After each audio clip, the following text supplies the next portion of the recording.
नमस्कार दोस्तों, गार्गी क्लासेस पर आपका स्वागत है। डेट आज की 23 फरवरी 2022। देख लेते हैं इंडियन एक्सप्रेस के इंपॉर्टेंट आर्टिकल जो अभी हम इस वीडियो में डिस्कस करेंगे एडिटोरियल और आइडिया पेज से। फर्स्ट आर्टिकल रहेगा आज का हमारा ट्रस्ट एंड लोन। इस आर्टिकल में हम जानेंगे फिस्कल रिलेशनशिप जो है सेंटर और स्टेट की, उसमें अभी क्या टेंशन चल रही है उसके बारे में। दूसरा आर्टिकल हम डिस्कस करेंगे वो रहेगा WTO ट्रिप्स। इस आर्टिकल में जानेंगे कि कोविड ट्रीटमेंट के लिए जो साउथ अफ्रीका और इंडिया के द्वारा एक मुहिम चलाई गई थी WTO ट्रिप्स के अंडर कि भाई हमें ट्रेड रिलेटेड जो भी IP होती है ना, इंटेलेक्चुअल प्रॉपर्टी रिलेटेड जो भी इश्यूज हैं उनमें वेवियर दे दिया जाए, जिससे कि वैक्सीन, फार्मास्यूटिकल्स, डायग्नोस्टिक किट्स ये इजीली अवेल कराए जा सके, मतलब लीस्ट डेवलप्ड कंट्रीज़ को या फिर थर्ड वर्ल्ड कंट्रीज जिनको हम बोलते हैं उनको, जिससे कि इस बीमारी को हम रोक सकें। तो उसमें इंडिया के लिए क्या क्या चैलेंजेस हैं और क्या इश्यूज है जिसकी वजह से इंडिया की इस पर्टिकुलर फॉरेन पॉलिसी के लिए डोमेस्टिकली चैलेंजेस क्रिएट हो गए, खुद की पॉलिसीज़ में क्या कॉन्ट्राडिक्शन है वो जानेंगे। तीसरा आर्टिकल ये रहेगा इंडिग्निटी मेड इनविजिबल। इसमें हम देखेंगे कि मैनुअल स्कैवेंजिंग जो है वो अभी तक भी ख़त्म नहीं हो रही है, तो उस चीज़ को हम समझेंगे। और फिर फोर्थ आर्टिकल रहेगा that will be related to reforms farming need, कि भाई 3 फार्म लॉज हैं वो तो देखो हो गए स्क्रैप, अब तो उनका तो कोई मतलब नहीं है। अब पॉइंट ये है कि जो एग्जिस्टिंग सिस्टम है उसमें रिफॉर्म्स लाए जाएं। क्या क्या रिफॉर्म्स लाए जा सकते हैं वो जानेंगे। एक ये आर्टिकल है लास्ट वाला जिसमें द फिस्कल रीथिंक। देखो इस आर्टिकल को आप खुद से एक बार पढ़ोगे जरूर से, ठीक है। तो बाकी जो हमारे 4 हैं उनको हम डिटेल में देखते हैं एक बार। फर्स्ट आर्टिकल है WTO ट्रिप्स। इस आर्टिकल को लिखा है प्रभाष रंजन जी ने। इनका ये कहना है कि कोविड-19 ने जिस तरीके से हैवॉक मचाया था, जिसकी बाद में वैक्सीनेशन बहुत जल्दी से डेवलप भी किए गए, ये पहली बीमारी है जिसमें इतनी जल्दी वैक्सीन्स डेवलप किए गए कुछ ना कुछ ट्रीटमेंट के लिए। तो अभी अगर देखें तो वैक्सीन इनइक्वालिटी बहुत ज़्यादा है। अगर हम रीजन वाइज देखें या कॉन्टिनेंट वाइज देखें तो अफ्रीका में सिर्फ 11% ही ऐसे लोग हैं जिनको फुली वैक्सीनेटेड किया जा पाया है।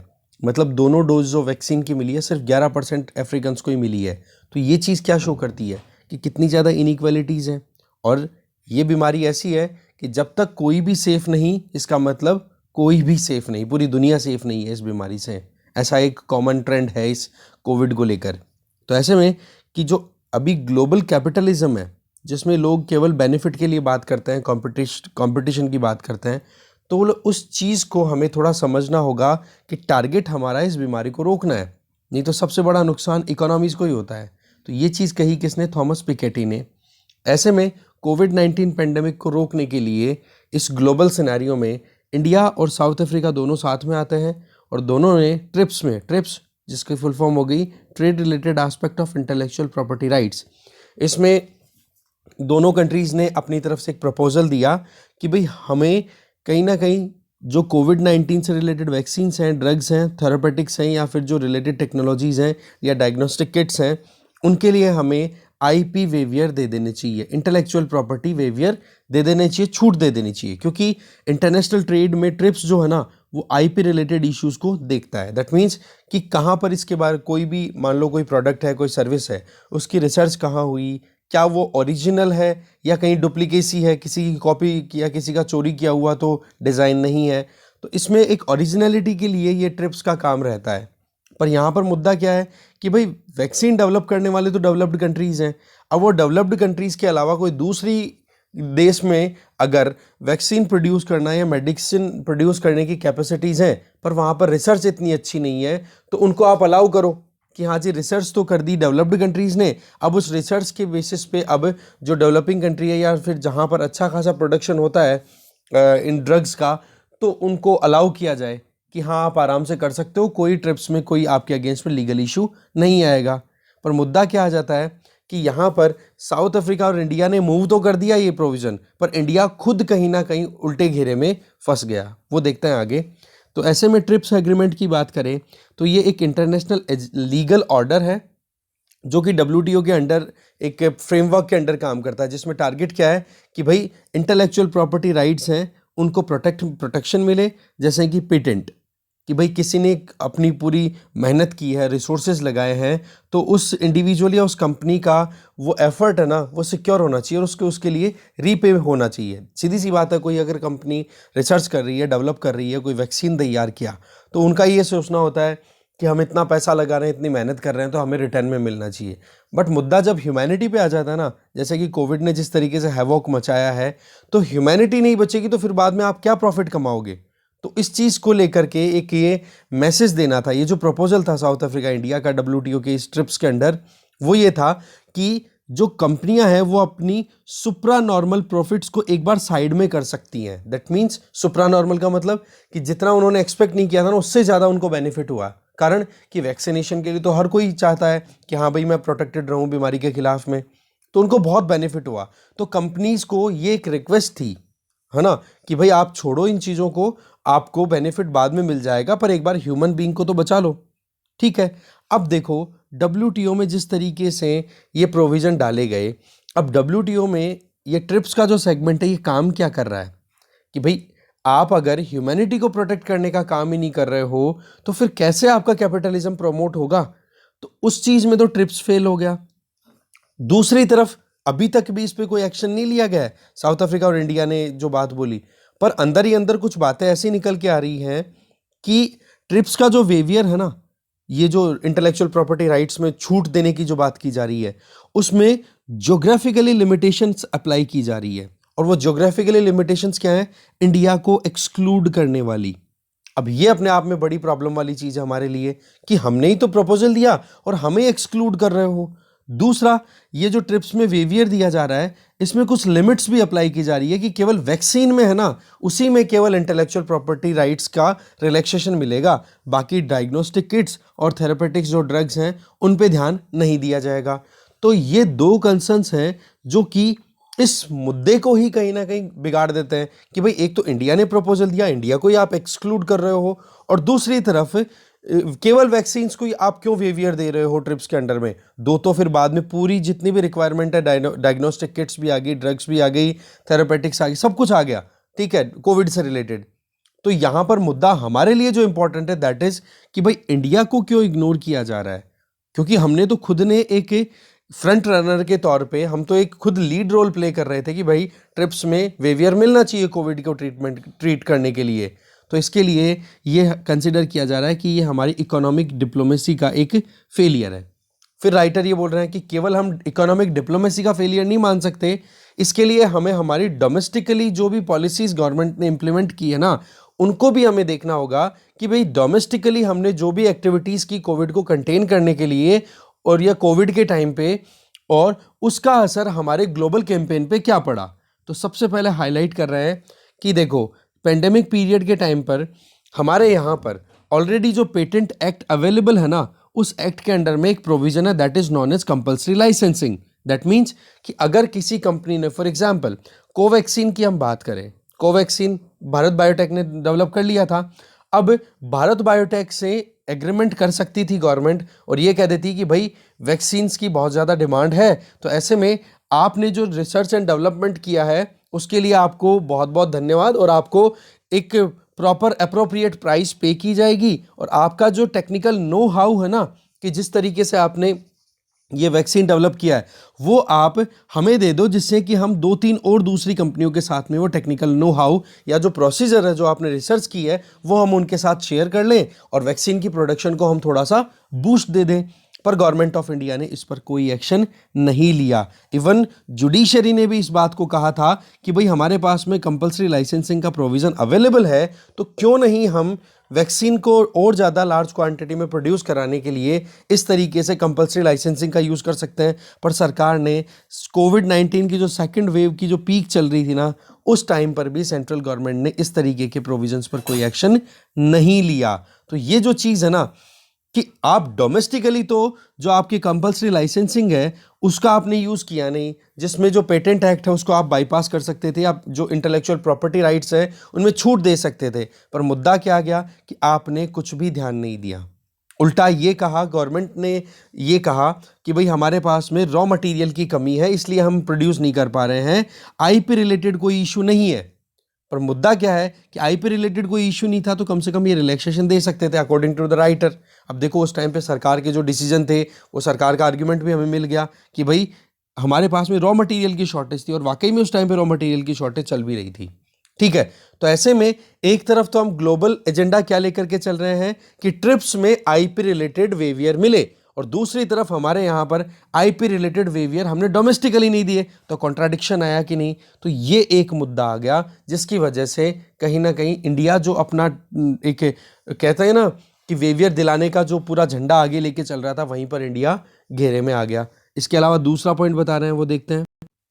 फिर दूसरा पॉइंट ये कि इंडिया जिस तरीके से ट्रिप्स में अपने आप को फ्लैग बियरर बना रहा था, लीडर बना रहा था, उस टाइम के उसी के हिसाब से अगर देखें तो हमें भी एक नेशनल स्ट्रेटेजी बनानी थी कि कैसे हम ट्रिप्स रिलेटेड वेवियर को डोमेस्टिकली हम इम्प्लीमेंट करें।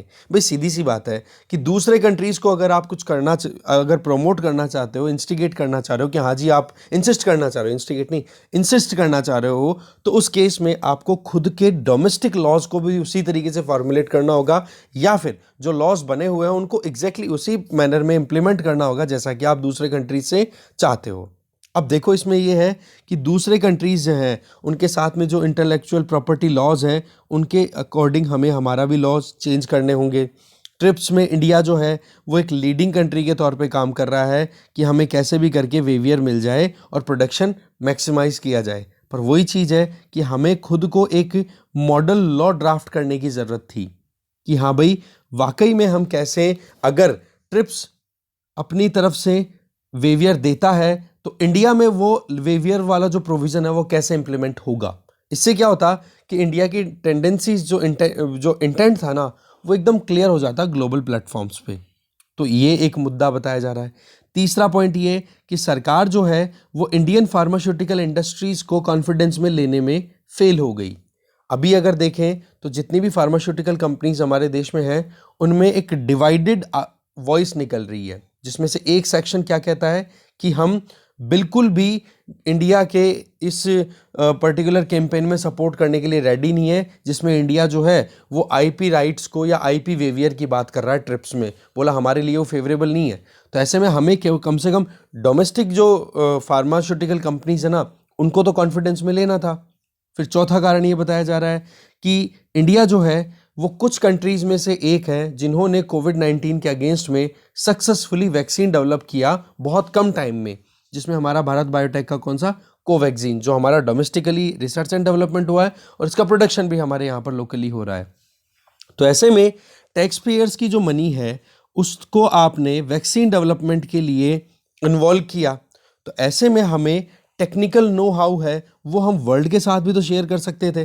पहली चीज़ तो क्या बोली कि हमें लोकली करनी थी। अब दूसरी, हम एक लीडर के तौर पे अपने आप को शो करना चाहते हैं तो हमें भी तो पता था ना कि गई कोवैक्सीन कैसे डेवलप किया, हम भी तो वो टेक्निकल नो हाउ वर्ल्ड के दूसरे कंट्रीज़ के साथ शेयर कर सकते थे, कम से कम उन कंट्रीज़ के साथ जिनके साथ हमारे फ्रेंडली रिलेशंस हैं, या फिर अफ्रीकन कंट्रीज़ को तो हम हमारी हेल्प, वो बात ठीक है कि वैक्सीन सप्लाई इंडिया ने की है, अभी हम केवल नेगेटिव पॉइंट्स की बात ही कर रहे हैं कि इंडिया ने क्या कमियां छोड़ दी हैं, ये ध्यान रखें आप। ठीक है, पॉजिटिव भी बहुत सारे पॉइंट्स हैं। पॉइंट क्या है कि टेक्नोलॉजी ट्रांसफ़र किया जा सकता था क्योंकि कोवैक्सीन के बारे में हमें बहुत कुछ पता था। इससे क्या होता कि ग्लोबल कम्युनिटी को ये लगता कि वाकई में इंडिया जो है वो बोलता है ना वो करता है। नहीं तो क्या हो गया कि भाई हमारे यहाँ पर बातें तो बहुत कर ली गई, इंटरनेशनल प्लेटफॉर्म्स पे भी हमने बातें कर ली, लोकली भी बातें कर ली, बट इम्प्लीमेंटेशन की बात आई ना तब इंडिया कहीं ना कहीं परफॉर्मेंस में वीक रह गया।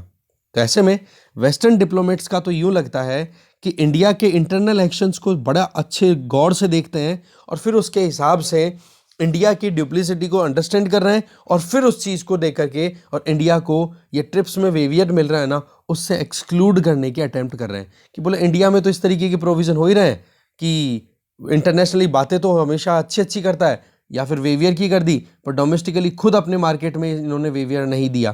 तो यही चीज़ है कि हमें समझना होगा कि देखो कि जब कभी भी हम डोमेस्टिक पॉलिसीज़ की बात करें तो उनका इन्फ्लुएंस फॉरेन पॉलिसी पर डेफिनेटली आता है, फॉरेन रिलेशंस में सीधा इसका असर आता है। तो इस केस में हमें थोड़ा सा डोमेस्टिक फ्रंट पर भी कॉन्क्रीट एक्शन लेने की ज़रूरत है कि हम पहले तो लोकली घर को सुधार लो, फिर आप बाहर के लोगों से अपने आप डील कर लोगे। ये कहा भी जाता है जिसका घर स्ट्रांग है जिसमें जिसकी घर में इज्जत है, उसको आप बाहर जा कर के देखो आराम से, उसको कोई उसका बाल बांका नहीं कर सकता। जो बाहर स्ट्रांग है पर घर उसका वीक है, तो वो वैसे ही परेशान रहता है, वो अपने आप में कभी भी स्ट्रांग फील ही नहीं करता। तो ऐसे में राइटर ये बोल रहे हैं घर को स्ट्रांग करो आप, ठीक है।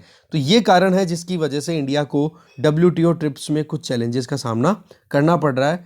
अगर हम लेटेस्ट ट्रेंड की बात करें, जो ट्रिप्स वेवियर की बात थी, वो आगे चलते हैं। नेक्स्ट आर्टिकल है इंडिग्निटी मेड इनविजिबल। इस आर्टिकल को देखो, लिखा है मनोज झा और प्रज्ञा श्रीवास्तव ने। देखो अगर हम हमारी हिस्ट्री उठा करके देखें ना, तो जो कास्ट सिस्टम है उसका असर हमेशा से बना रहा है। हमारे यहाँ पर कास्ट की वजह से जो एक वर्क कल्चर है उसमें भी एक हायरार्की देखने को मिल रही है। कास्ट सिस्टम में क्या होता है, upper caste, middle caste, lower caste, इस तरीके से हायरार्की बनी हुई है अपर टू लोअर की तरफ। उसी तरीके से बोले हमारे देश में एक तरीके से कहते हैं ना कि इनइक्वालिटीज़ है, वो भी कंटिन्यूअसली मेंटेन्ड है, क्योंकि अपर कास्ट जो है उनके पास में डिग्निफाइड जॉब्स हैं और जो लोअर कास्ट है उनके पास में लेस डिग्निफाइड या फिर बिल्कुल भी डिग्निटी वाली जॉब्स नहीं अवेलेबल होती है। ये चीज़ कास्ट से एसोसिएटेड है। ये वैल्यू सिस्टम में आप पढ़ते भी हो जब आप एथिक्स का पेपर पढ़ते हो, ठीक है। तो ऐसे में एक तरफ तो हम लेबर की बात कर रहे हैं, पर दूसरी तरफ अगर हम लेबरर की बात करें ना, जो जॉब गिवर है, उसके पॉइंट ऑफ व्यू से भी देखें तो बोले एक डिस्क्रिमिनेशन देखने को मिलता है कि एक लोअर कास्ट का इंडिविजुअल वो जाकर के अगर अपर कास्ट की जो वर्क है, फंक्शंस है, उन जॉब्स के लिए अगर अपनी एप्लीकेशन डाले तो उसको बहुत ज़्यादा प्रॉब्लम का सामना करना पड़ता है, क्योंकि अगर वहाँ पर ऑनर अपर कास्ट का है तो वो जल्दी से प्रेफरेंस में नहीं रखेगा किसको, लोअर कास्ट के इंडिविजुअल को। तो बोले ये जो चीज़ है ना, ये हमारे कॉन्स्टिट्यूशन में अनटचेबिलिटी का जो आर्टिकल 17 के अंडर अबॉलिशन है ना, उसके बावजूद भी अभी तक ख़त्म नहीं हो पा रहा है। और इसका जो एक मैनिफेस्टेशन है वो क्लियर है, मैन्युअल स्कैवेंजिंग, हाथों से किसी दूसरे के एक्सक्रीटा को या किसी दूसरे की गंदगी को क्लीन करना। ये बोला अभी तक भी ख़त्म नहीं हो पा रहा है। हमारे देश में एक important leader BR Ambedkar ji हुए थे, उन्होंने कहा था कि कास्ट सिस्टम जो है वो लेबर डिवीजन ही नहीं, लेबरर का डिवीजन भी करता है। वही बात कि एक दलित को बहुत ज़्यादा परेशानियों का सामना करना पड़ता है अगर वो प्योर जॉब की तरफ जाए। देखो हमारे यहाँ पर कास्ट सिस्टम को लेकर के जो एक सिस्टम बना हुआ था, बहुत ही बुरे तरीके से बिगड़ा हुआ था, जिसमें पॉल्यूटेड जॉब और प्योर जॉब।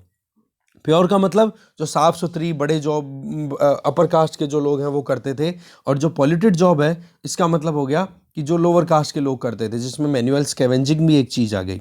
तो इनको कंबाइंडली अंबेडकर जी ने एक टर्म दे दी थी। फिर ये टर्म अपने आप में बहुत फेमस भी हुई थी इंडिपेंडेंस के बाद में, दैट इज़ दलित। तो बोला दलित क्लास जो है वो अभी भी इस तरीके के जो सिस्टम का शिकार होता चला जा रहा है। हमारे यहाँ पर मैनुअल स्कैवेंजिंग को ख़त्म करने के लिए 2013 में एक एक्ट भी ला दिया गया था, जिसका नाम है the prohibition of employment of manual scavengers act 2013। पर उसके बावजूद भी आज अगर देखें ना, तो जितना भी मैनुअल स्कैवेंजिंग का काम किया होता है ना, तो गवर्नमेंट का डेटा क्या कहता है, उसमें 97% इंडिविजुअल तो दलित कम्युनिटी से बिलोंग करते हैं। इनमें से अगर हम फिगर देखें तो 42,594 मैनुअल स्कैवेंजर्स कौन है, शेड्यूल कास्ट से बिलोंग करने वाले। 421 है वो शेड्यूल ट्राइब से, 431 है वो OBC से। तो ओवरऑल अगर देखें तो ये अपने आप में फिगर बहुत ही ज़्यादा ग्रेव सिचुएशन शो करता है कि अभी भी हमारे देश में मैनुअल स्कैवेंजिंग में एक तो क्या है, मशीनरी का यूज़ करना होता है, पर उसके बावजूद भी मैनुअल स्कैवेंजिंग में इतने लोग इंडल्ज्ड हैं। और दूसरा, अगर इतनों का इन्वॉल्वमेंट भी है तो मेनली वो दलित्स हैं, जिसमें SC ST OBC कम्युनिटी के लोग आ जाते हैं। तो मुद्दा क्या है कि हमें एक डिग्निफाइड लेबर जो है वो इंश्योर करने की ज़रूरत है, सभी के लिए एक इज़्ज़तदार ज़िंदगी जी सके। देखो हर किसी की अपनी खुद की लाइफ होती है, हर कोई चाहता है कि वो अपनी कम्युनिटी में अच्छी खासी ज़िंदगी जिए, एक इज़्ज़तदार ज़िंदगी जिए। पर वही चीज़ है कि एक इंडिविजुअल को जब खुद का एक कंड्यूसिव एनवायरनमेंट ना मिले, दूसरा प्रॉपर लाइवलीहुड अर्न करने का स्कोप ना मिले, तो वो इंडिविजुअल ऑटोमेटिकली क्या करता है, सोसाइटी में एलिनिएटेड हो जाता है। दैट मीन्स अलगाववाद आता है, वो अपने आप को सेपरेट करना शुरू कर देता है। और जब अलगाववाद आता है तो एक ह्यूमन की जो एक्चुअल में ग्रोथ होनी चाहिए, नेचुरल ग्रोथ, वो ग्रोथ भी रुक जाती है। तो ऐसे में एक दलित को हमें अपलिफ्ट करने की ज़रूरत है। तो इसके लिए जो ड्राई लेटरिन क्लीन करना है, ह्यूमन एक्सक्रीटा को क्लीन करना है, और वो भी उसके बदले में क्या मिल रहा है, बहुत ही कम इनकम। तो ये सारी चीज़ें क्या करती हैं, एक VCS, एक घटिया तरीके की साइकिल शुरू कर देती है, जिसमें गरीबी और सामाजिक एक्सक्लूजन, कि समाज से उनको बाहर कर दिया जाता है, बहिष्कृत कर दिया जाता है। तो ऐसे में आज के टाइम पर अगर दलित कम्युनिटी के इंडिविजुअल अगर एजुकेटेड भी हैं तो भी वो लोग उनको बहुत प्रॉब्लम का सामना करना पड़ता है, और दूसरी तरफ अगर स्कैवेंजिंग का काम भी है तो वो कंटिन्यूअसली दलित्स को ही करना पड़ रहा है। इसके लिए B.R. अम्बेडकर जी का क्या कहना था कि इंडिया में अगर हम मैन कोई स्कैवेंजर नहीं है, मतलब इसमें ये चीज़ मेन जो थीम है वो ये कि हमारे यहाँ पर बर्थ डिसाइड करता है कि हाँ भाई आप क्या काम करोगे, ना कि उसकी कैपेबिलिटीज़। तो ये चीज़ जो है ना, ये कास्ट के साथ में बहुत ही ज़्यादा इंटीग्रेटेड है, जिसको हम बोलते हैं कास्ट बेस्ड प्रिजुडाइज, कि आप पहले से डिसाइड करके रखते हो कि हाँ जी तेरा सरनेम क्या है, तेरे पिताजी का नाम क्या है, तेरे पिताजी क्या काम करते हैं, चल लग जा तू भी इसी काम में। बोले ये चीज़ें हमारे यहाँ पर वेरिएशन चेंजेस आने चाहिए, जो कि जितने एक्सपेक्टेड थे, टारगेटेड थे, उतने नहीं आ रहे हैं। ऐसी बात भी नहीं है कि बिल्कुल नहीं हुआ ऐसा, बाकी होना चाहिए। फिर बात आ जाती है पार्लियामेंट में गवर्नमेंट से जब क्वेश्चन किए गए तो गवर्नमेंट ने इस तरीके के जवाब दिए जहां पर डेटा में कुछ मैनिपुलेशन है। For example government of India के द्वारा 2 सर्वे कंडक्ट कराए गए, एक तो 2013 में, एक 2018 में, जिसमें मैनुअल स्कैवेंजर्स को आइडेंटिफाई करना था। तो इस डेटा के हिसाब से अगर हम देखें तो 2011 के सेंसस को मेन रेफरेंस में रखा गया, और 2017 में ये था कि लगभग 26 लाख ड्राई लेट्रिन्स थे 2017 में, ठीक है, और उसमें मैनुअल स्कैवेंजर्स 13,384 मैनुअल स्कैवेंजर्स। अब सवाल ये है कि यहाँ पर 13,384 मैनुअल स्कैवेंजर्स हैं, जबकि हमने प्रीवियसली क्या देखा, लगभग 42-43 हज़ार के लगभग मैनुअल स्कैवेंजर्स काम कर रहे हैं। तो मुद्दा क्या है, एक कॉन्ट्राडिक्शन आ रहा है डेटा में। अब सवाल क्या है कि जब आप रियल में डेटा को ही अच्छे से ऑब्जर्व नहीं कर रहे हो तो प्रॉब्लम कैसे पता पड़ेगी। अब प्रॉब्लम आपके पास में नहीं है तो सॉल्यूशन कहाँ से निकालोगे। तो बोले सबसे पहले तो ये आइडेंटिफिकेशन का जो मैनर है, या फिर जो एक्सक्लूजन का जो तरीका है कि आप डेटा को अच्छे से एनालाइज ही नहीं कर रहे हो, डेटा कलेक्शन ही प्रॉपर नहीं है, तो हम कैसे इन प्रॉब्लम्स को सॉर्ट आउट कर पाएंगे। इसके अलावा ministry of social justice and empowerment ने अपनी तरफ से रिवील किया कि हमारे देश में लगभग 66,692 मैनुअल स्कैवेंजर्स हैं। तो आप देख सकते हो डेटा में कितनी डिस्क्रिपेंसीज हैं, और उनमें ज़्यादातर कहाँ के हैं, यूपी के। तो ये क्या शो करता है कि हमारे देश में ये जो डेटा कलेक्शन जो स्टार्ट्स है ना, स्टैटिस्टिक्स, इसके ऊपर ज़्यादा फोकस अभी भी नहीं किया जा रहा। स्टैटिस्टिक्स क्यों कलेक्ट किया जाता है, क्यों लोग डेटा की बात करते हैं, क्योंकि डेटा को एनालाइज करने से हमें पता पड़ता है कि क्या अच्छाइयाँ हैं, क्या बुराइयाँ हैं, क्या हमें करना होगा, और कितने लोग, क्वांटिटी और क्वालिटी दोनों चीज़ों के बारे में हमें डेटा से पता पड़ता है। ठीक है, एक बार तो ये कहा जा रहा था कि जब ये लॉ आया था 2013 का, तो भाई मशीन का यूज़ किया जाएगा, स्कैवेंजिंग मशीन्स होंगी, है ना, मैनुअल स्कैवेंजिंग मशीन्स से होगी, रिप्लेस कर दी जाएगी, मशीनें अब काम करेंगी। पर मुद्दा ये है कि आज रेलवे देखो, आर्मी देखो, अर्बन म्यूनसिपैलिटीज़ देखो, यहाँ पर जो मैनुअल स्कैवेंजिंग में अभी भी लोग इंडल्ज्ड हैं, उनको मशीनें ही टाइम पे एलोकेट नहीं की जाती। अभी बताया जाता है कि ये जो सफाई कर्मचारी आंदोलन है ना, उनके हिसाब से ये कहना है कि लगभग 472 लोगों की जान गई है पिछले 5 सालों में ह्यूमन एक्सक्रेटा को क्लीन करने के चक्कर में। आप ये देखा करो पॉट होल, आपने अगर आर्टिकल 15 देखा है, मूवी है ना आर्टिकल 15, आयुष्मान खुराना की मूवी थी, वो बड़ी अच्छी मूवी है। उसमें एकदम क्लैरिटी दिखाई देती है कि किस तरीके से एक तो सोसाइटी में डिस्क्रिमिनेशन चल रहे हैं ज़बरदस्त तरीके से, कास्ट के नाम पे, जात के नाम पे। दूसरा आप देखो कि जब वो उस टाइम पे पहुंचता है, क्या है, अपने थाने में, आईपीएस ऑफिसर होता है वो, तो वहाँ पर जैसे ही आयुष्मान खुराना की एंट्री होती है तो वहाँ पर आप देखो कि पूरा कीचड़ भरा हुआ रहता है ना, और फिर एकदम से जो पॉट होल था सिवर लाइन का, उसमें से एक ज़बरदस्त तरीके से फाउंटेन सा निकलता है पानी का, और इस फाउंटेन को ख़त्म होने के बाद पता पड़ता है कि उसमें से एक आदमी निकलता है। तो उस टाइम पे मतलब आप एकदम शॉक्ड रह जाओगे कि अभी भी ये हाल है कि हम जहाँ स्वच्छ भारत मिशन की हम बात कर रहे हैं, सैनिटेशन की प्रॉब्लम को सॉर्ट आउट करना चाह रहे हैं, बट दूसरी तरफ जो लेबर इन्वॉल्व है सैनिटेशन में, उनकी प्रॉब्लम्स को हम बिल्कुल इग्नोर कर रहे हैं। तो क्या वाकई में स्वच्छ भारत अभियान अच्छा हो पाएगा, ओपन डेफिकेशन फ्री हम हो पाएंगे, या जो एक टारगेट है वॉश, जिसमें हेल्थ अपने आप में बहुत इंपॉर्टेंट है, एच वाला जो वर्ड है, जिसमें वाटर, सैनिटेशन और हेल्थ इनकी बात करते हो, तो एच जो है वो मिसिंग है। तो हमें ध्यान रखना होगा क्योंकि लोगों की डेथ होती है उसकी वजह से। मैनुअल स्कैवेंजर्स को अपलिफ्ट करने के लिए सरकार के द्वारा 40,000 रुपए का एक अलॉटमेंट किया जाता है, जिसके तहत वो स्किल डेवलपमेंट कर सकते हैं, अपनी ट्रेनिंग ले सकते हैं और अपने हिसाब से कुछ अपना रोजगार शुरू कर सकते हैं। पर मुद्दा क्या है कि भाई यहाँ पर जो कवरेज है ना वो बहुत कम है, नंबर ऑफ इंडिविजुअल्स बहुत कम कवर किए हुए हैं इस पर्टिकुलर स्कीम के तहत। तो एक तो प्रॉपर डेटाबेस होना चाहिए। जब आपके पास में प्रॉपर डेटा होगा तो आपको पता पड़ेगा कि टारगेटेड बेनिफिशियरीज कितने हैं, फिर उनके लिए आप अलॉट करो, फिर उनके लिए आप ट्रेनिंग फैसिलिटीज अवेल करो, इंफ्रास्ट्रक्चर प्रोवाइड करो, उनके लिए कंड्यूसिव एनवायरनमेंट प्रोवाइड करो, तब जाकर के मैनुअल स्कैवेंजिंग में इंडल्ज्ड वर्कर्स को आप किसी दूसरे काम में आप शिफ्ट कर पाओगे। इसके लिए 2013 का एक्ट ये हो गया मैनुअल स्कैवेंजिंग को रोकने वाला, और दूसरा जो SC/ST एक्ट है ना, prevention of atrocities act of 1989, इन दोनों को इंटीग्रेट करके इंप्लीमेंट करने की जरूरत है।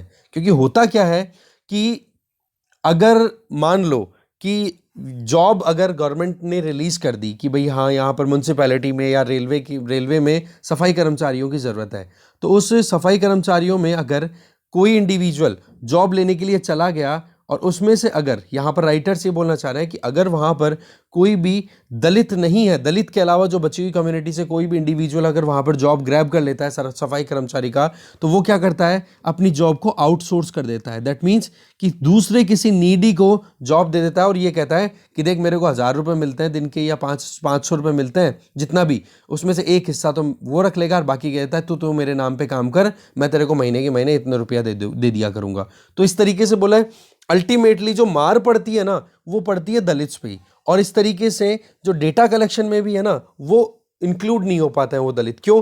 क्योंकि रिकॉर्ड में तो नेम किसका है, उस इंडिविजुअल का ना जिसने वो जॉब ली है, उसका थोड़े ना जिसने काम किया है। तो ये भी अपने आप में प्रॉब्लम है। दूसरा, एक प्रॉपर फाइनेंशियल असिस्टेंस प्रोवाइड होनी चाहिए जिससे कि ये मैनुअल स्कैवेंजिंग को छोड़ करके किसी दूसरे काम में लग सके। तो ऐसे में हम 21st सेंचुरी में जी रहे हैं।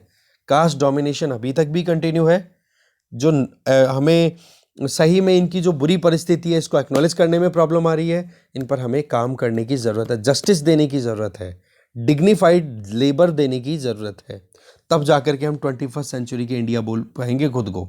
ठीक है, तो ये था मैनुअल स्कैवेंजिंग से रिलेटेड कास्ट सिस्टम का जो सिस्टम था वो।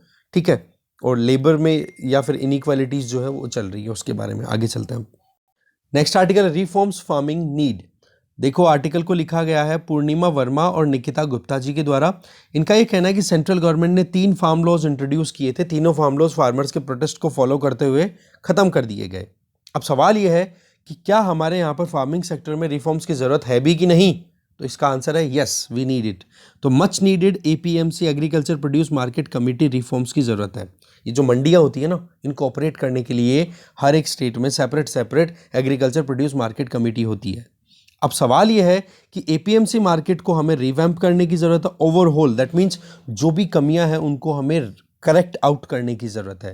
देखो सरकार के द्वारा APMC मॉडल एक्ट 2003 और APLM that is agriculture produce and live stock marketing act 2017 already पहले दिया हुआ है, जिसके तहत स्टेट्स को, मॉडल का मतलब क्या हो गया, स्टेट्स को एक आइडिया देना कि भाई आप कैसे एग्रीकल्चर को एक मुनाफे का सौदा बना सकते हो।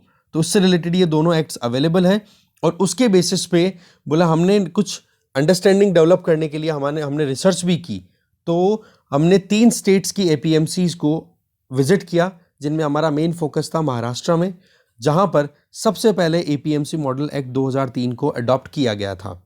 ठीक है, तो जब हमने रिसर्च की तो हमें कुछ क्रूशियल एरियाज के ऊपर नज़र डाली जहां पर वाकई में एक अटेंशन पे होनी चाहिए, जहां पर रिफॉर्म्स लाए जा सकते हैं APMC सेगमेंट में। तो क्या क्या रिफॉर्म्स सजेस्ट किए जा रहे हैं वो आप लिख सकते हो एज इट इज़। फर्स्ट, हमें ज़रूरत है कि जो APMC मंडीज़ है ना, इनके नंबर्स को इंक्रीज़ करने की ज़रूरत है। हमारे देश में अभी देखा जाए तो कंट्री में कितने हैं, अगर प्रिंसिपल रेगुलेटेड मार्केट कितने हैं, प्रिंसिपल का मतलब मेजर मंडियाँ, उनके नंबर से 2477, और अगर सब मार्केट यार्ड भी देखें तो वो कितने हैं, 4843। तो ऐसे में ये तो बहुत कम है हमारे देश में पॉपुलेशन के हिसाब से, नंबर ऑफ फार्मर्स के हिसाब से। आज अगर देखें तो सबसे ज़्यादा प्राइवेट सेक्टर जॉब कौन देता है, एग्रीकल्चर सेक्टर ही देता है। और हमारे यहाँ पर सबसे ज़्यादा जॉब क्रिएट भी अभी एग्रीकल्चर सेक्टर में होती है। वो बात अलग है कि यहाँ पर डिस्गाइज्ड अनएम्प्लॉयमेंट रहता है, छुपी हुई बेरोजगारी रहती है। तो ऐसे में नेशनल कमीशन ऑन फार्मर्स 2004 उसने क्या बोला था, हमें ज़रूरत है 41,000 एपीएमसी मार्केट्स की, जबकि हमारे पास कितने हैं, फिगर यहाँ पर आप देख सकते हो। तो हमें इंक्रीज करना होगा नंबर। हमारे यहाँ पर अगर देखें तो पंजाब जैसे स्टेट में तो एक जो मंडी है वो लगभग 118.78 119 स्क्वायर किलोमीटर एरिया को कवर करती है, जबकि मेघालय में एक मंडी कितने एरिया को कवर कर रही है, 11,215 स्क्वायर किलोमीटर। तो आप देख सकते हो डेंसिटी में भी कितना डिफरेंस है, अलग अलग एरिया वाइज, अलग अलग स्टेट वाइज। दूसरी चीज, एक फार्मर को अपने फार्मिंग प्रोड्यूस को बेचने के लिए 5 किलोमीटर से ज़्यादा दूरी नहीं जानी चाहिए उस माल को ले जाने में, पर हमारे यहाँ पर एवरेज एक फार्मर को कितना ट्रैवल करना पड़ता है अपने खेती से जो भी प्रोड्यूस हुआ है माल उसको बेचने के लिए, 100 किलोमीटर, 50 से 100 किलोमीटर। तो बोला कितना नुकसान हो गया फार्मर को, तो बोला एक तो नंबर ये हो गया। दूसरा पॉइंट ये है कि हमें इंफ्रास्ट्रक्चर फैसिलिटीज़ को इम्प्रूव करना होगा। देखो हमारे यहाँ पर जब भी फार्मर आते हैं ना बेचने के लिए मंडियों में, तो वहाँ पर ये जो मिडिल मैन होते हैं ना, ये बड़ा फ़ायदा उठाते हैं, जिनका नाम कच्चा आड़तिया, पक्का आड़तिया ऐसे करके बोले नाम चलते हैं। अब होता क्या है कि फार्मर्स को सीधा डील करने की बजाय ये कच्चा आड़तिया और पक्का आड़तिया होते हैं ना, ये मीडिएशन का काम करते हैं और खुद जो है वो बहुत ज़्यादा फ़ायदा उठाते हैं। इसका मतलब क्या हो गया कि प्रॉपर वे में एक किसान का जो प्रोड्यूसर, मान लो गेहूं है, चावल है, सरसों है, कुछ भी बेचने के लिए जा रहा है, तो उसका प्रॉपर लेबोरेटरी टेस्ट होना चाहिए और टेस्टिंग के बेसिस पे उस पर्टिकुलर प्रोड्यूस की क्वालिटी का पता पड़ गया, उसके हिसाब से उसके भाव लगने चाहिए ना। पर होते क्या है, फार्मर को इतनी नॉलेज होती नहीं है और वहाँ पर ये आड़तीज है ना, ये अपनी मनमानी बोलियाँ लगा देते हैं, ट्रेडर्स के साथ में अपना खुद का रखते हैं कोलैबोरेशन और फार्मर को बोल देते हैं भाई तेरा तो इतना रुपये क्विंटल में, जैसे मान लो तेरा तो 1700 रुपये क्विंटल के हिसाब से बिकेगा, गेहूँ ज़्यादा नहीं बिकने वाला है, या 1500 मान लो या 1200 मान लो। फिर उसके बाद में आड़तिया जो है ट्रेडर से बोलेगा देख लो साहब इतने में करवा दिया है, मेरा कितना मार्जिन है, बोला ठीक है एक बोरी पे तेरा 150 रुपया हो गया इतने में। तो अब ट्रेडर जो है उसने आड़तिया को पे कर दिया और आड़तिया ने फार्मर को क्या कर दिया, फार्मर को लगेगा कि अरे यार मेरा इतनी दूर माल। अब होता क्या है इसमें कि फार्मर जो है अपने खेत से माल लेकर के मंडी में पहुंच जाता है ना, तो उसके ऊपर एक मजबूरी हो जाती है कि साला इसको मैं गेहूं को इनको नहीं बेचूंगा नहीं ना, मेरे को एग्रीकल्चर प्रोड्यूस को, तो उसको वापस ले जाने के लिए मुझे ये किराया देना पड़ेगा इस ट्रैक्टर का, या डीजल जो जल गया उसका कौन उठाएगा। तो मजबूरन फिर सोचते हैं चलो ठीक है यार बेच दे तो कुछ भी हो तो ठीक है। तो ऐसे में एक प्रॉपर इंफ्रास्ट्रक्चर डेवलप होनी चाहिए जिसमें लेबोरेटरी टेस्टिंग टाइम पे हो, एक जो लेन देन का काम है वो ट्रांसपेरेंट मैनर में होना चाहिए, प्राइस जो डिटर्मिनेशन है वो प्रॉपर होनी चाहिए, ठीक है। इसके लिए एपीएमसी मंडीज में आर्टिफिशियल इंटेलिजेंस मशीन्स हैं वो डिप्लॉय की जा सकती हैं, जिससे कि टेस्टिंग प्रॉपर हो जाए और टेस्टिंग का प्रोसेस भी एकदम क्लियर हो और फार्मर्स को उसके लिए अवेयर कर दिया जाए। तो इससे बोला क्या होगा, फार्मर को इन आड़तियों के चक्कर में आने की टेंशन नहीं रहेगी, क्योंकि ये बिचौलिए जो है ना वो फार्मर्स जितना मुनाफा कमाना चाहते हैं उसको ये खा जाते हैं। तीसरा सजेशन कि हमें एक इफेक्टिव और ट्रांसपेरेंट फंक्शनिंग की ज़रूरत है ई नैम की। देखो इलेक्ट्रॉनिक जो नेशनल एपीएमसी मंडीज़ की हम बात करें है ना, ई नैम, जिसमें क्या होता है कि अलग अलग मंडियों को इलेक्ट्रॉनिकली इंटरनेट से कनेक्टेड रखा जाता है कि इनमें ये देखा जाता है कि जहाँ पर भी फार्मर को अच्छी प्राइस मिलती है वहाँ पर वो फार्मर अपना प्रोड्यूस ले जाकर के बेच देगा। इसके लिए ई नैम वाला प्रोग्राम है वो शुरू किया था, पर प्रॉब्लम क्या है कि अभी तक एक तो हमारे केवल 21 स्टेट्स और 3 यूनियन टेरिटरीज ने इसको एक्सेप्ट किया है। तो सबसे पहले तो हमें पूरे देश को इसके साथ इंटीग्रेट करने की ज़रूरत है, बचे हुए जो भी हैं उनको साथ में लाने की ज़रूरत है। दूसरा क्या है कि यहाँ पर फार्मर्स की बजाय फ़ायदा कौन उठाता है, बोले ट्रेडर्स, क्योंकि फार्मर तो इतना अवेयर है नहीं, वो तो ट्रेडर को ले जाकर के माल बेच देगा। अब ट्रेडर है ना वो इस ई नैम का फ़ायदा उठाएगा, वो देखेगा कि कहाँ पर मेरा खरीदा हुआ जो माल है उसके भाव कहाँ पर ज़्यादा मिल रहे हैं, वहाँ से डील करेगा और वहाँ पर अपने माल को ट्रक में लोड करके बेच देगा और मुनाफा कमा लेगा। तो इस चीज़ के लिए ई नैम को प्रॉपरली हमें इंप्लीमेंट करने की ज़रूरत है। एक डिजिटल मीडिया प्लेटफॉर्म पे नॉलेज शेयर करने की ज़रूरत है फार्मर्स के साथ में, क्योंकि जब तक हम ये जो फार्मर्स को इंटीग्रेट नहीं करेंगे ना ई नैम मार्केट के साथ में, तब तक केवल ट्रेडर्स ही अपने पॉकेट को भरते चले जाएंगे। फार्मर जो इतनी मेहनत करके पैसा कमा के लेके आते हैं उनको भी नुकसान ही रहेगा। तो मुद्दा क्या गया, ई नैम को सही तरीके से इंप्लीमेंट करना।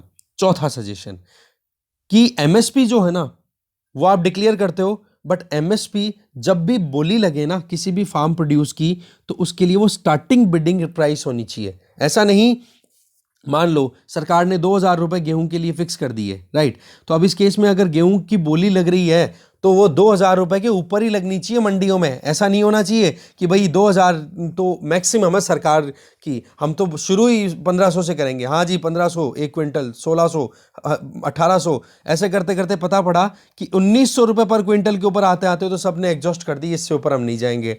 अब यहां पर एमएसपी अगर 2,000 रुपए है तो फार्मर के लिए फायदा क्या होगा, 2,000 रुपए वाला ही है, तो वो तो एफसीआई के पास जाकर के बेचने की कोशिश करेंगे, या फिर फार्मर अपने प्रोड्यूस को बाहर किसी मार्केट में बेचने की कोशिश ही नहीं करेंगे। मतलब ये हो गया कि अगर एमएसपी प्राइस को आप मिनिमम लेवल फिक्स करो कि भाई शुरुआत ही बोली कि एमएसपी से ही होगी, उसके ऊपर जाओ जितना जाना है, ये प्रोविजन करना बहुत ज़्यादा ज़रूरी है। तब जाके ट्रेडर्स जो हैं वो अपने हिसाब से एमएसपी से नीचे प्राइस को मैनिपुलेट नहीं करेंगे। मिनिमम सपोर्ट प्राइस है ना, तो इसको मिनिमम लेवल ही रखो, अगर बोली लगे तो इसके ऊपर लगे ना, इसके नीचे लगाने की कोई ज़रूरत नहीं है। ये प्रोविज़न एक प्रॉपरली इंप्लीमेंट होने की ज़रूरत है, स्ट्रिक्ट अडेरेंस होने की ज़रूरत है इस तरीके की इंप्लीमेंटेशन पे। इससे क्या होगा, फार्मर्स को आप जो सपोर्ट देना चाहते हो वो सपोर्ट मिलेगा। सेवरल एपीएमसीज की बात करें तो फार्मर्स को जो है ये कहा जाता है कि हाँ जी, एक प्रोविज़न ये कहा जाता है कि फार्मर जब भी कभी भी एपीएमसी मंडीज में जाते हैं तो वहाँ पर उनको टैक्स या फिर फ़ी नहीं देनी पड़ती, ठीक है, वहाँ पर फ़ी जो है वो ट्रेडर पे करता है। तो इसमें भी एक कॉल्यूजन, एक मिलीभगत देखने को मिलती है, किसके बीच में, एक तो उस बिचौलिए के बीच में जो हम बोल रहे थे ना अभी, ताल्लुकदार या क्या बोलते हैं उसको, बिचौलिया जो हो गया, आड़तिया, आड़तिया और ट्रेडर के बीच में एक कॉल्यूजन देखने को मिलता है। वो क्या कि चलो ट्रेडर अभी पे कर रहा है ना क्या, जो भी ड्यूटी है फार्मर के लिए, है ना, एपीएमसी मंडीज में, तो सवाल ये है कि वो ड्यूटी निकालेगा कहाँ से, कोई अपने पॉकेट से थोड़ा ना देगा, फार्मर के ऊपर लोड निकाल देता है वो इनडायरेक्टली। तो बोले इस तरीके से एपीएमसी मंडीज में एमएसपी प्राइस को हमें मिनिमम लेवल से मिनिमम बिडिंग प्राइस फिक्स कर देना चाहिए। पांचवा सजेशन ये है कि एपीएमसीज के लिए जो रिफॉर्म्स हैं उनमें एक प्रोविज़न है that is related to direct selling provision, कि मतलब किसी को अगर मंडियों में अच्छे भाव नहीं मिल रहे हैं तो वो बंदा मार्केट में जाकर के बेच सके। तो इसके लिए भी काम देखो, फार्म लॉस जो थे ना उनमें एक ये प्रोविज़न था, ठीक है, कि भाई प्राइवेट सेक्टर का इन्वॉल्वमेंट हो, पर यहाँ पर ये था कि यहाँ पर राइटर ये बोलना चाह रहे हैं कि एपीएमसी का ऑप्शन बिल्कुल बंद मत करो, एपीएमसी के रहते रहते फार्मर्स को एक प्रॉपर चैनल प्रोवाइड कर दो कि जिससे कि अगर वो एपीएमसी मंडीज के बाहर जाकर के अपना माल बेचें और उनको अगर अच्छा पैसा बाहर मिले तो बाहर से रोका ना जाए। ये एक प्रोविज़न करना भी होगा, ये एक बार्गेनिंग चिप हो जाएगी। मतलब कि भाई अगर बाहर प्राइवेट सेक्टर वाले इंडिविजुअल अच्छा पैसा नहीं दे रहे हैं तो एपीएमसी मंडी का ऑप्शन है, एपीएमसी में पैसा अच्छा नहीं मिल रहा है तो वो बाहर जाकर के अपने किसी कॉन्ट्रैक्टर को पैसा, अपना जो है वो माल है वो बेच सके। इससे क्या होगा, फार्मर्स को फ़ायदा होगा। तो ये कुछ 5 सजेशन दिए गए थे जो कि बहुत ही अच्छे थे। तो यही बात बोली गई है कि एपीएमसी मंडीज़ के नंबर्स राइज करते हुए फार्मर्स को हमें डायरेक्ट सेलिंग की फैसिलिटी देनी चाहिए कि भाई एपीएमसीज की भी कोई कमी नहीं है और बाहर बेचने की भी कोई टेंशन नहीं है, और बाहर भी अगर मार्केट में जाकर के फार्मर अपने प्रोड्यूस को बेचता है तो एपीएमसी मंडीज़ की रेगुलेटरी इंफ्रास्ट्रक्चर बनाने देनी चाहिए कि वहाँ पर कहीं फार्मर्स का एक्सप्लॉइटेशन तो नहीं हो रहा है, एपीएमसी मंडी के बाहर जाने के बाद में उनको बेचने पे कोई नुकसान तो नहीं हो रहा है। तो इस तरीके से ये 5 सजेशंस इंप्लीमेंट होंगे तो वो अच्छे रह सकते हैं। ये राइटर्स ने अपने खुद के सर्वे के हिसाब से कहा है कि हमारे हिसाब से ऐसा होना चाहिए, ठीक है, अच्छे सजेशंस थे। आगे चलते हैं। लास्ट आर्टिकल है ट्रस्ट एंड लोन। देखो यूनियन बजट 2022-23 में क्या स्टेटमेंट दिए गए हैं कि सेंट्रल गवर्नमेंट जो है वो 1,00,000 करोड़ रुपए का लोन देगी स्टेट गवर्नमेंट्स को, जिससे कि वो कैपिटल एक्सपेंडिचर कर सकें, और इस लोन को उनको रिटर्न करना होगा 50 साल के बाद में एक मुश्त एक साथ, ठीक है, और ये लोन होगा इंटरेस्ट फ्री। अब देखने में तो कंडीशंस बहुत अच्छी हैं, बट स्टेट्स ने इसका ऑब्जेक्शन किया है, पर्टिकुलरली वो स्टेट्स जो कि ऑपोजिशन पार्टीज़ के द्वारा रूल किए जा रहे हैं। तो ये अपने आप में एक और इशू बन गया है जिससे कि सेंटर स्टेट फिस्कल रिलेशंस में कहते हैं ना कि थोड़ी कड़वाहट है, उसको ऐड कर दिया है। कारण क्या होता है इसमें कि article 293 clause 3 of Indian constitution, इसके हिसाब से अगर देखा जाए तो स्टेट्स को जब कभी भी लोन लेना हो अगर उधार लेना हो कैपिटल एक्सपेंडिचर के लिए तो उसमें सेंट्रल गवर्नमेंट से अप्रूवल लेना ज़रूरी होता है, क्योंकि सेंट्रल गवर्नमेंट की कंसेंट इसलिए ज़रूरी होती है कि स्टेट गवर्नमेंट की गारंटी लेती है सेंट्रल गवर्नमेंट कि आप हाँ XYZ स्टेट को लोन दे दो, कोई भी बैंक हो सकता है या कहीं से भी, ठीक है, या फिर बाहर से अगर लोन लेकर के आती है ना सेंट्रल गवर्नमेंट किसी भी विदेश में जाकर के, तो वहाँ पर भी सेंट्रल गवर्नमेंट ही उसकी गारंटी देती है कि चलो ठीक है हम गारंटी देते हैं, आप लोन दो, रिटर्न नहीं करेंगे तो हम उसके लिए जिम्मेदार होंगे, हम आपको रिटर्न करेंगे। अब सवाल क्या है कि सेंट्रल गवर्नमेंट के जो बजटरी अनाउंसमेंट है ना, इसमें कुछ ऐसा प्रोविज़न कर दिया है कि जिसमें जो फिस्कल डेफिसिट ज़्यादा हो रहा था, मतलब सरकार के पास में रेवेन्यू कलेक्शन तो ज़्यादा कम था और खर्चा ज़्यादा आ रहा था, तो इसलिए जो रेवेन्यू एक्सपेंडिचर था ना उसको सरकार ने डाइवर्ट कर दिया और उसको कन्वर्ट कर दिया कैपिटल एक्सपेंडिचर में, और ये कह दिया कि भाई जो स्टेट्स को ग्रांट्स दिए जाते हैं उन ग्रांट्स की बजाय अब हम जो प्रोविज़न है वो कर रहे हैं एक लोन के तौर पे। अब लोन हो गया, वो गवर्नमेंट ऑफ इंडिया के लिए क्या करेगा, कैपिटल की तरह काम करेगा। क्यों? क्योंकि स्टेट जो है वो कहीं ना कहीं रिटर्न तो करेंगी पैसा, इंटरेस्ट रेट तो चलो जीरो कर दी, पर सेंट्रल गवर्नमेंट की खुद की हकदारी रहेगी कि हाँ हमारा हक है, हमने आपको उधार दिया है।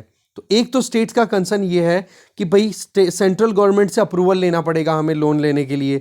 दूसरा ये कर दिया कि भाई सेंट्रल गवर्नमेंट जो हमें ग्रांट दिया करती थी, ग्रांट का मतलब रेवेन्यू एक्सपेंडिचर, कि भाई पैसा दे दिया अब वो रिटर्न नहीं आने वाले हैं, तो सेंट्रल गवर्नमेंट स्टेट्स को ग्रांट दिया करती थी, उसकी बजाय अब कैपिटल एक्सपेंडिचर के नाम पे ये लोन अरेंज करा रही है, तो स्टेट्स की जो खुद की जिम्मेदारी है ना वो बढ़ गई।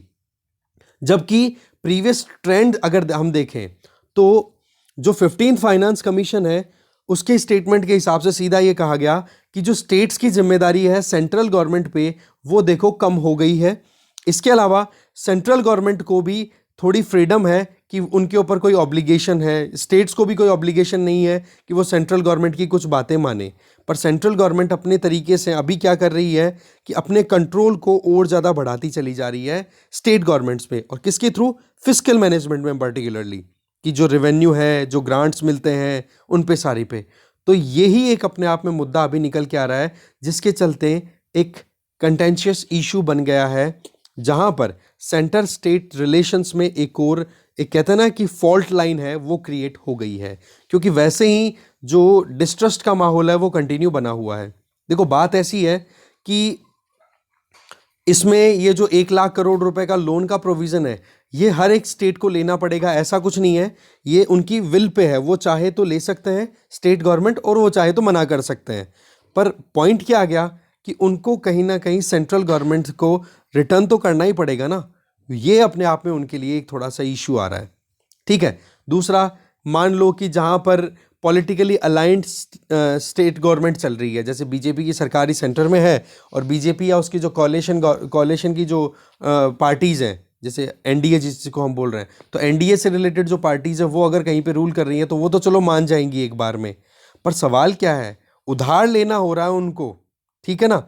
अब दूसरी चीज़ क्या है कि आज की परिस्थिति स्टेट्स की ये है कि पेंडेमिक की वजह से इकोनॉमिक क्राइसिस हर जगह पे है, तो स्टेट्स का जो रोल था ना वो कहीं ना कहीं अंडरमाइन हो जाएगा अगर उनके पास में पैसे की कमी रही। तो ऐसे में रेवेन्यू एक्सपेंडिचर की बजाय सेंट्रल गवर्नमेंट ने कैपिटल स्पेंडिंग पे फोकस कर दिया, मतलब रेवेन्यू के पैसे को कैपिटल में कन्वर्ट कर दिया। अब कैपिटल का मतलब तो रिटर्न करना होगा, रेवेन्यू में तो क्या था, स्टेट गवर्नमेंट को मिल गया तो मिल गया, अब रिटर्न करने की हेडेक ही नहीं थी। तो ये चीज़ जो है ना ये कहीं ना कहीं ग्रेटर सेंट्रलाइजेशन की तरफ एक मूव दिखाती है कि सेंट्रल गवर्नमेंट अपनी तरफ से और ज़्यादा अपनी पकड़ बना रही है। तो ये जो फेडरल इशू है ना उसमें एक एडिशन हो गया है कि सेंट्रल स्टेट रिलेशन में जो कॉन्फ्लिक्ट है उसमें एक पॉइंट जो ऑलरेडी है उसको और थोड़ा सा डेफिनेशन मिल गई है कि लेटेस्ट अभी क्या हुआ है सेंटर स्टेट फिस्कल रिलेशंस को लेके। ठीक है, तो ये है इसमें पूरा मुद्दा, जो डिस्कशन था हमारा वो देख लिया है। वो जो आर्टिकल है नेक्स्ट वाला वो भी इसी मुद्दे से रिलेटेड है। ठीक है, स्टेट्स और सेंटर के बीच में जो रिलेशन है, नरेगा के लिए एलोकेशन कम किया गया है। ठीक है, फाइनेंस कमीशन के कहने के बावजूद कि भाई स्टेट जो है वो अपनी ऑटोनॉमी मेंटेन रखे, फिस्कल ऑटोनॉमी, अपने हिसाब से अपने खर्चे करें, पर सेंट्रल गवर्नमेंट ने क्या कर दिया कि इंफ्रास्ट्रक्चर पे खर्च करने के लिए बोल दिया, कैपिटल एक्सपेंडिचर के लिए बोल दिया, जबकि ग्रांट देना था उनको, क्योंकि स्टेट्स के पास में भी पैसे की कमी है। तो ये है पूरा मुद्दा। ये तो देखो हमें पता है कि ओवरऑल मैक्रो इकोनॉमिक स्टेबिलिटी है वो जिम्मेदारी सेंट्रल गवर्नमेंट की होती है, पर वही चीज़ है कि क्या केवल अकेली सेंट्रल गवर्नमेंट ही पूरे मुद्दे को रखेगी अपने हाथ में, पूरी चीज़ों को अपने हाथों में पकड़ के रखेगी, तो ये तो ओवर सेंट्रलाइजेशन हो गया। जबकि हम एक फेडरल कंट्री है तो उस केस में स्टेट्स के पास में भी डिसेंट्रलाइजेशन या फिर ऑटोनॉमी होनी चाहिए। ये चीज़ कहीं ना कहीं आर्ग्यूमेंट्स में आती है एक्सपर्ट्स के द्वारा। ठीक है जी, तो इस डिस्कशन में जो भी था हमने देख लिया हमारे हिसाब से। वो जो आर्टिकल है ये वाला आप ये ज़रूर देखोगे खुद से, है ना, सी रंगराजन और डी के श्रीवास्तवा, ये आप ज़रूर पढ़ोगे एक बार। थोड़ा सा स्टैट्स को समझना आने लग जाएगा आपको कि कैसे समझते हैं स्टैटिस्टिक्स को। ठीक है, तो इस डिस्कशन में जो भी था, थैंक यू वेरी मच, हमने डिस्कस कर लिया, थैंक यू।